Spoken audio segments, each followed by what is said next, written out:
May sikreto pala dito sa Messenger natin na baka hindi nyo pa nasusubukan. Yung itatype mo lang to, automatic lalabas yung secret game dyan. Pwede ka pala maglaro dito, pampalipas ng oras habang nagre-reply or nag-aantay ka ng mga message sa kachat mo. So mga ka-Mindtech, may tuturo ako sa inyo sikreto dito sa Messenger na baka hindi nyo pa alam or hindi nyo pa natatry. So ang gagawin nyo lang, una is i-update nyo muna ang inyong Messenger application in case man na hindi pa updated. Para in case man may mga bagong updates, may mga bagong features, may mga bagong settings, automatic magkakaroon ang inyong Messenger application sa inyong device. Once na tapos na kayo mag-update ang inyong Messenger, i-open nyo lang.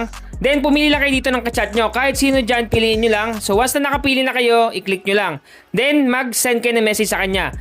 Ang gagawin nyo na message is ganito, yung mga emojis dyan. Katulad nyan, yung naka-shades dyan. Pag tinap mo yan, so try natin i-tap. Pag tinap mo, automatic lalabas yung secret game dito sa Messenger. So hindi ko to alam, natuklasan ko lang to kasi nga habang nagsisend ka ng message, pag nagsend ka ng emoji, yung katulad nyan, yung may shades dyan na emoji, automatic lalabas yan na game dyan. So tap mo lang, automatic lalabas, diba? So ngayon ang gagawin mo, sasaluin mo lang dito yung icon na yan para makarami ka dito ng hits. At automatic, naglilibang ka na habang naghahantay ng message or ng reply sa mga kachat mo. So ngayon trinay ko mag-type dito ng message, hindi siya gumagana. So tinatap ko siya, hindi lumalabas yung secret game.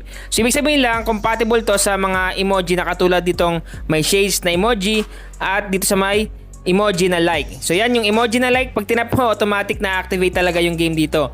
So pwede mo siya laruin habang nag-aantay ka ng reply ng kachat mo. So kung halimbawa i-kachat ka, napakatagal mag-reply, once na mag-send ka lang ng emoji na like or yung may shades na emoji at yung isa pang emoji, automatic ma-activate yung game.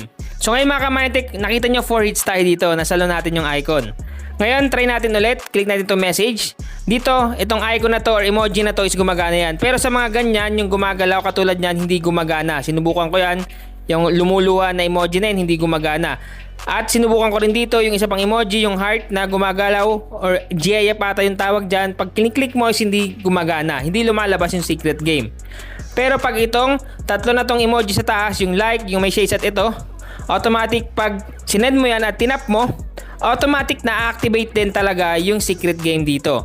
So bale, tatlong emoji yung gumagana para ma-activate yung secret game, yung may shades na emoji, yung like na emoji, at ito pang isang emoji na kanina na clinic ko.